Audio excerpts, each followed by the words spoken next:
aí pessoal, aqui é o Danilo. Esse é o primeiro episódio do podcast Marx e Marxismos. A ideia desse podcast é fazer leitura de textos de Marx, Engels e também de marxistas famosos como Lenin, Gramsci, Althusser e por aí vai. Nesse primeiro episódio eu vou fazer a leitura do prefácio da contribuição à crítica da economia política de Marx, né? Esse livro que é de 1859 e cujo prefácio ficou muito famoso e também é muito polêmico, né? Nele o Marx ele faz uma retrospectiva da sua carreira intelectual até então e faz um breve resumo do que seria então a sua metodologia, o que ficou conhecido depois, né, como marxismo. É lá que ele fala, ele resumidamente explica o que depois também ficou conhecido como materialismo histórico. É lá que ele usa os famosos termos estrutura, superestrutura, não é? Portanto, vamos à leitura deste famoso prefácio à crítica da economia política. Não mais direitos sem deveres, abomináveis da grandeza, os reis da menina fornalha edificaram a riqueza sobre o suor de quem trabalha. Todo o produto de quem sua a tocha rica o recolheu.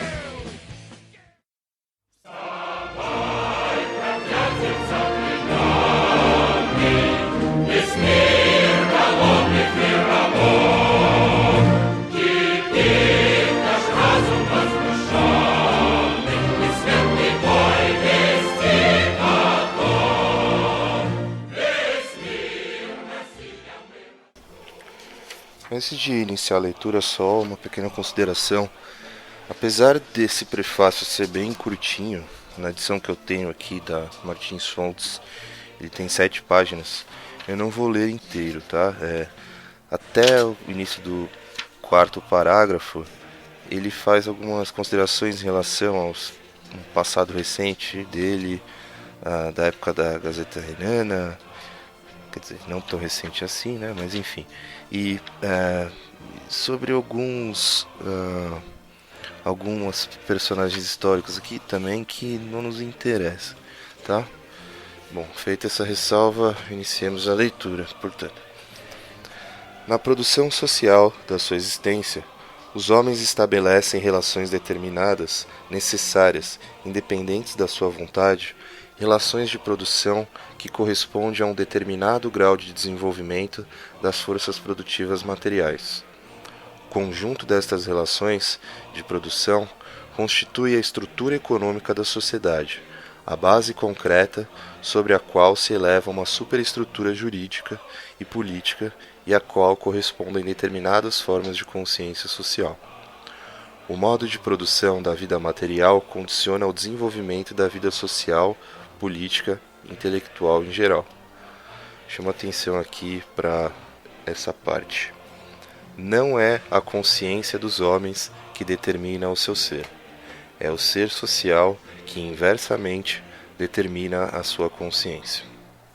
Em certo estágio de desenvolvimento, as forças produtivas materiais da sociedade entram em contradição com as relações de produção existentes ou, o que é sua expressão jurídica, com as relações de propriedade no seio das quais se tinham movido até então. De formas de desenvolvimento das forças produtivas, estas relações transformam-se no seu entrave. Surge então uma época de revolução social. A transformação da base econômica altera, mais ou menos rapidamente, toda a imensa superestrutura. Ao considerar tais alterações, é necessário sempre distinguir entre a alteração material, que se pode comprovar de maneira cientificamente rigorosa, das condições econômicas de produção, e as formas jurídicas, políticas, religiosas, artísticas ou filosóficas, em resumo, as formas ideológicas pelas quais os homens tomam consciência deste conflito, levando-a às suas últimas consequências. Assim, como não se julga o indivíduo pela ideia que ele faz de si próprio, não se poderá julgar uma tal época de transformação pela mesma consciência de si. É preciso, pelo contrário, explicar esta consciência pelas contradições da vida material, pelo conflito que existe entre as forças produtivas sociais e as relações de produção. Uma organização nunca desaparece antes que se desenvolvam todas as forças produtivas que ela é capaz de conter. Nunca relações de produção novas e superiores se lhe substituem antes que as condições materiais de existência destas relações se produzam no próprio seio da velha sociedade.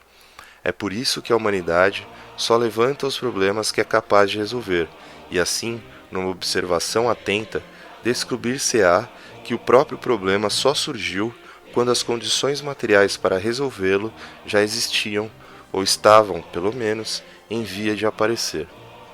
Em um caráter amplo, os modos de produção asiático, antigo, feudal e burguês moderno podem ser qualificados como épocas progressivas da formação econômica da sociedade. As relações de produção burguesas são a última forma contraditória do processo de produção social. Contraditória não no sentido de uma contradição individual, mas de uma contradição que nasce das condições de existência social dos indivíduos. No entanto, as forças produtivas que se desenvolvem no seio da sociedade burguesa criam, ao mesmo tempo, as condições materiais para resolver esta contradição. Com esta organização social, termina assim a pré-história da sociedade humana. Friedrich Engels, com quem, desde a publicação de seu genial esboço de uma contribuição para a crítica das categorias econômicas nos Deutsche Französische Jahrbucher, não sei se é assim que pronuncia, provavelmente não, continuando, tenho mantido por escrito uma constante troca de ideias.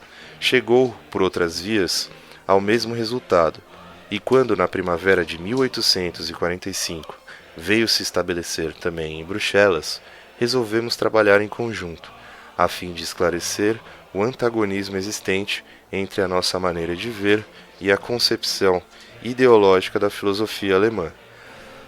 Tratava-se, de fato, de um ajuste de contas com a nossa consciência filosófica anterior. Este projeto foi realizado sob a forma de uma crítica da filosofia pós-hegeliana.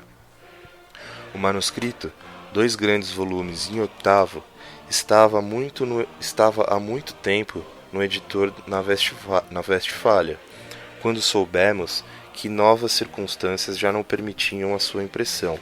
De bom grado abandonamos o manuscrito à crítica corrosiva dos ratos, tanto mais que tínhamos atingido o nosso fim principal, que era enxergar claramente nossas ideias. Mais um adendo aqui, Marx está se referindo a uma publicação dele, na verdade não foi publicado em vida, né? Foi publicado após sua morte, que é a conhecida a ideologia alemã, né? Onde ele faz uma ampla crítica à filosofia, principalmente ao idealismo alemão, mas à filosofia em geral, ok? Continuando, dos vários trabalhos dispersos desta época, em que apresentamos nossas opiniões sobre os diversos assuntos, mencionarei apenas o Manifesto do Partido Comunista, redigido em colaboração com Engels, e o Discurso sobre o Livre Câmbio, publicado por mim. Os pontos decisivos das nossas concepções foram cientificamente esboçados pela primeira vez, ainda que de forma polêmica, no meu texto contra Proudhon, publicado em 1847, Miséria da Filosofia, etc. A impressão de uma dissertação sobre o trabalho assalariado, escrita em alemão e reunindo as conferências sobre este tema que proferi na Associação dos Operários Alemães de Bruxelas, foi interrompida pela Revolução de Fevereiro, a que seguiu a minha expulsão da Bélgica. Em uma outra publicação de 1848, e os acontecimentos posteriores interromperam meus estudos econômicos, que só pude retomar em 1850 em Londres. A prodigiosa documentação sobre a história da economia política reunida no Museu Britânico, o posto favorável que Londres oferece para a observação da sociedade burguesa E por último, o novo estágio de desenvolvimento em que esta parecia entrar com a descoberta do ouro californiano e australiano, fizeram com que me decidisse a recomeçar e a estudar a fundo, com espírito crítico, os novos materiais.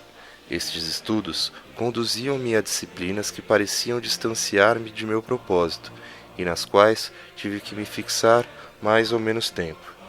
Mas o que limitou o tempo de que dispunha foi principalmente a imperiosa necessidade de fazer um trabalho remunerado. Uma colaboração de 8 anos a esta parte do New York Daily Tribune, o primeiro jornal anglo-americano, provocou, na medida em que só excepcionalmente me ocupo do jornalismo propriamente dito, uma extraordinária dispersão dos meus estudos.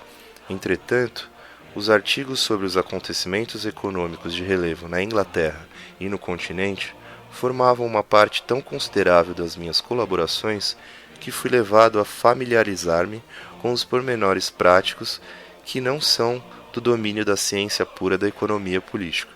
Com este esboço da evolução dos meus estudos no terreno da economia política, quis apenas mostrar que minhas opiniões, seja qual for o julgamento que mereçam, e por muito pouco que concordem com os preconceitos interessados das classes dirigentes, são o resultado de longas e conscienciosas pesquisas. Mas, no limiar da ciência, como a entrada do inferno, esta obrigação se impõe. Que, neste lugar, se despreze todo o medo. Esta última é uma citação de Dante, na Divina Comédia.